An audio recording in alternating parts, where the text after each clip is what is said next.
आज या ठिकाणी दिनांक 13/7/2024 रोजी रात्री पहाटे 4:30च्या दरम्यान श्री भैरवनाथ मंदिर जोगेश्वरी माता शिंगवे या ठिकाणी पुजारी आले असता पुजाऱ्यांनी दरवाजा खोलला आणि आतमध्ये येऊन पाहिले तरी खिडकी उघडी होती।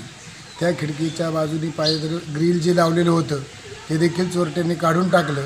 त्यानंतर तिजोरीकडे पुजाऱ्याचं लक्ष गेलं तर त्या ठिकाणी कटरच्या साहाय्यानं त्या ठिकाणी तिजोरीचं कुलूप फोडून त्यामधील ऐवज कमीत कमी 35 ते 50 हजार रुपयाचा ऐवज चोरट्यांनी या ठिकाणी लंपास केला। त्यावेळेस लगेचच मी पोलीस पाटील गणेश पंडित मला पुजाऱ्यांनी फोन केला की अशी घटना घडलेली आहे। मी 5:30 वाजता लगेच या ठिकाणी आलो आणि त्यानंतर पारगाव पोलीस स्टेशनचे PSI आदरणीय घोडके सर यांना फोन केला। ते सकाळी 7 वाजता या ठिकाणी आले, व्हिजिट दिली, पाहणी केली आणि त्यानंतर 11 वाजता गांधारे साहेब आले, त्यांनी देखील सगळी पाहणी केली, फुटेज पाहिले आणि त्यानंतर डॉग स्क्वॉड देखील या ठिकाणी पाचारण करण्यात आलं होतं। ते या ठिकाणी आलं, त्यांनी माग दाखवण्याचा प्रयत्न केला।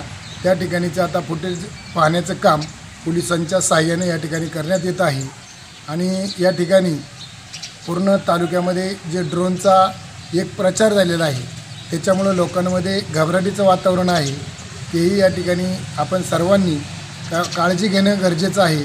हो, याआधी शिंगवे गावामध्ये देखील ड्रोन आले होते, त्याची माहिती देखील मी पोलीस स्टेशनला या ठिकाणी दिली होती आणि सगळीकडेच आता सध्या ड्रोनचं प्रमाण जास्त प्रमाणात चाललेलं आहे। नक्की काय आहे याची लोकांमध्ये साशंकता आहे, त्यामुळं लोकांमध्ये घबराटीचं एक वातावरण झालं आहे आणि त्याच्या वेगवेगळ्या अफवा लोकांच्या माध्यमातून पसरवल्या जातात आणि त्याचाही दुष्परिणाम या ठिकाणी घडून येत आहे।